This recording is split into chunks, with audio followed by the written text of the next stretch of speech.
Hi there, name's Nico, and today I'll be covering everything you need to know about Cobalt Protocol. So let's get started. So what is Cobalt Protocol? Cobalt Protocol is the new 4v4 game mode where the objective is to reduce your opponent's life points to 0. Unlike in the main mode, there is no crafting and routing in this mode. All you're doing is fighting and capturing objectives. You'll also respawn if you die.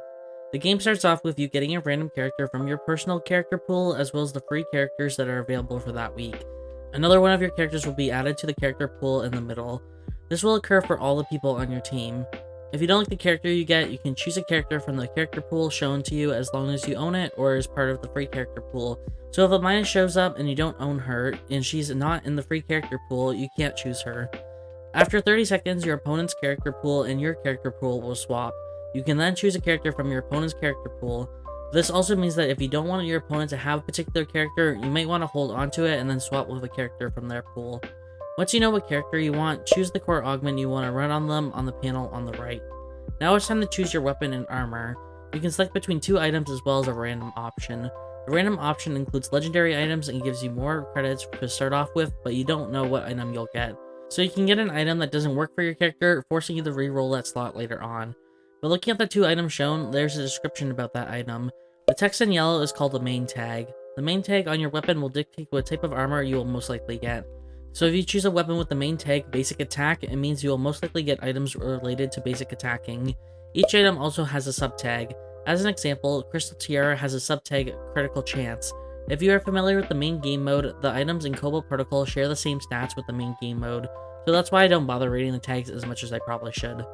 You will start off the game in the control room. This is where you will respawn when you die. In the control room, there are shield packs where you'll get a pretty decent sized shield. There is also a device in the middle called a synthesizer. Here you can buy infusions, extra equipment, telephoto cameras, and 2 unique accessories only found in this game mode. In order to buy anything from the synthesizer, you need credits.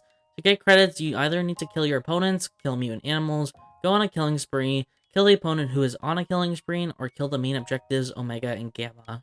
Currently, killing a drone, a new type of mob in Cobalt Protocol, grants you 3 credits, killing mutant dog gives you 6 credits, wolves give you 5 credits, boars give you 10 credits, bears give you 30 credits, Omega gives you 60 credits, Gamma gives you 120 credits, killing an opponent gives you 5 credits, if you go on a killing spree, each kill gives you 3 additional credits, and killing a person on a killing spree also gives you 3 credits. Your team will get a reduced rate when you kill mobs. What they get will be displayed on the screen here. Infusion in this game mode are basically sub-augments, but they're a lot stronger and there are a lot more infusion options compared to sub-augments. You want to choose the infusion that will fit your character. So as shown in this game, I am playing Kiara, so I want to be tankier since I do a lot of damage, and I'm using basic attacks, specifically crit, so I want sub-augments related to basic attacking, critical strike chance, or defense. But there are exceptions to this because some of the infusions are very strong and you'll want to take them regardless of the type of build you are making. I'll be doing a separate video about infusions because there's a lot for me to go over about them. If you don't like one of the equipment slots you have rolled, you can click on the extra equipment draft button in the synthesizer on the top right of the screen. You can choose the equipment slot you want something else of, and you will get 3 random options. These can be legendary items as well. If you don't like any of them, you still have to click on one. This will be added to your inventory, but you don't have to wear it. You can only use the extra equipment draft button 6 times, so make sure you choose slots that really need replacing, or it'll make your damage or survivability go through the roof.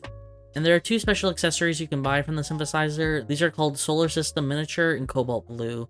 They both cost 125 credits and there is a limit of 1 of each in the entire game. So if your team or opponent bought one, you can't buy it. Solar System Miniature has an active on it that grants a gravitational field and brings people towards you.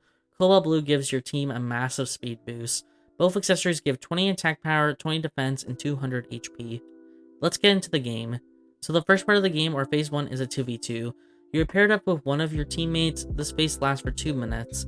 During this phase, the map is not completely open. Instead, you are stuck in one section of the map given to you randomly. Each section has its own beacon, and your main objective should be to capture this beacon. Securing a beacon for 45 seconds will reduce your opponent's life point by 1. Beacons also give you a benefit when you secure them. The left beacon gives you 10 attack power in phase 1, up to 20 attack power in phase 3. The center beacon gives you 0.1 movement speed, up to 0.14 movement speed. And the right beacon gives you 10 defense up to 20 defense, so you really want to make sure you are capturing these beacons. During phase 2, the center area opens up and you can now group up with your team. You want to capture the center beacon as soon as possible. Omega also spawns during this phase. Killing Omega will give you credits but also an enhanced kill pack. This phase lasts for 4.5 minutes. The last phase, or phase 3, is when Gamma spawns.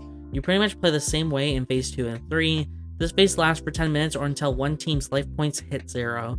If for some reason a team is not at 0 life points after 10 minutes, the game will go into phase 4, or sudden death. This is where the team that loses 1 point first loses. There are no defense turrets and you can't revive. I personally haven't made it to phase 4 over 50 games I have played, so I don't have any footage to show you what it's like, I'm sorry. So you might be wondering how to reduce your opponent's life points. You can do so by killing an enemy test subject, capturing and retaining control of a beacon, and slaying Gamma. Killing an opponent reduces the enemy's life points by 1, maintaining control of a beacon reduces their life points by 1, and killing a Gamma reduces your enemy's life points by 6. The last thing I want to mention is that you will spawn in your safe zone at the beginning of the game, and each time you die. This safe zone will recover your HP and SP over a period of time. There is also a defense turret in here that will protect you if your opponent walks into it, and this turret does a lot of damage. And that is everything you need to know about Cobalt Protocol. If you enjoyed this video, consider subscribing for more Eternal Return and Cobalt Protocol content. I hope to see you at the next video.